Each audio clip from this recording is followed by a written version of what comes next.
Hello time tunnelers, my name is Marie Basting and I write funny adventure stories inspired by fairy tale and myth. Well, at least I think they're funny. Ducklius Caesar here tells me they are, but as you can see, he's totally plastic, so you can't believe a word he quacks. Anyway, I'm not here to talk about wannabe centurion ducks. I'm here to talk about this, my epic Roman adventure, My Family and Other Romans. It's about a girl called Sylvia who lives in a tiny village on Hadrian's Wall. One day, her dad goes missing and she follows him, winding up back in ancient Rome, or rather an alternative version of ancient Rome. Because the world Sylvia finds herself in has all the quirks you'd expect from the Romans, like having to wipe your bum with a communal sponge and those rich people eating flamingo tongues and stuffed dormice. But there's a bit of a twist. You see, that's what I like to do with all of my stories. I take those traditional tales, myths and legends, and I give them a twist, my own flavour.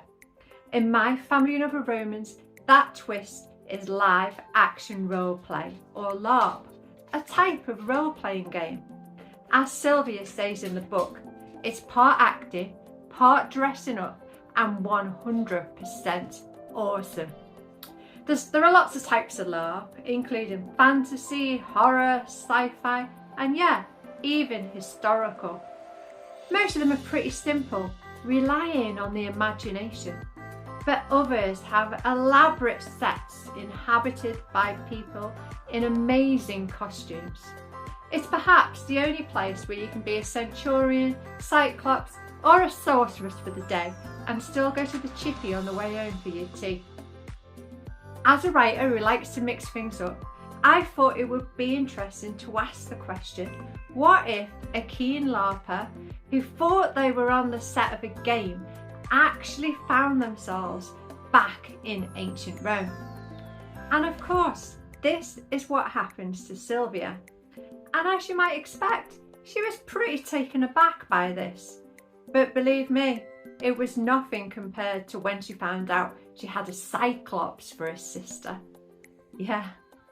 Oh dear, I've just remembered this is a history channel, so before your teacher turns the video off, I just wanted to say that while I mix things up, I also worked really hard to get the ancient Roman setting right, to bring the world to life and immerse the reader in the sights, sounds and tastes of Rome. First off, I read lots of Roman books and articles, and when I say lots, I mean shed loads. In fact, my brain is now so full of Roman facts, every time I blow my nose, one appears on the tissue. I also watched lots of documentaries and films set in the era, which meant I got to eat lots of ice cream. You can't watch a film without ice cream, yeah? And I even did a course in classical Roman mythology and architecture. Impressed? Well, I have to be honest, eating up Roman facts like a Pac-Man eating up dots was mostly driven by my imposter syndrome. That's when you doubt your own ability and don't feel quite good enough to do something. After all, I'm not a historian, and while I'd been interested in ancient Rome ever since my collage of Pompeii won a competition and it got hung up in the head teacher's office at primary school, there are lots of people who are far more knowledgeable than me about the classics. But I'd learned the hard way. We can't let self-doubt stop us from doing things.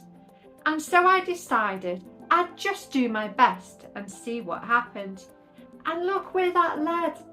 To a published book, which people seem to like, and which has a dog on the front who looks just like my dog, Polly.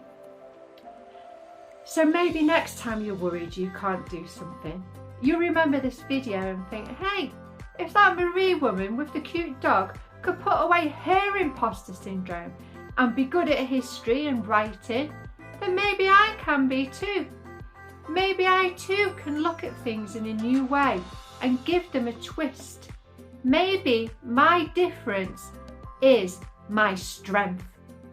And so that's my challenge to you. I want you to take a story or myth and give it your own modern twist. Because after all, that's what many of the great Roman storytellers did. They took myths that were centuries old and gave them a new flavour to better suit the times. So, how might you go about this? How about dropping a Roman god in your local shopping centre and seeing how they get along in the food court? Or imagine your favourite mythological character reborn as a child who ends up attending your school. Maybe they can't control their powers. Just imagine what kind of trouble that would bring. Or maybe you want to invent a totally new mythological character. Julius Caesar suggests a cross between Jupiter and a duck. But he would, wouldn't he? However you decide to do it, just have fun. Off you go. Fire up your imaginations. Rewrite those myths. And may the gods be in your favour. Thank you.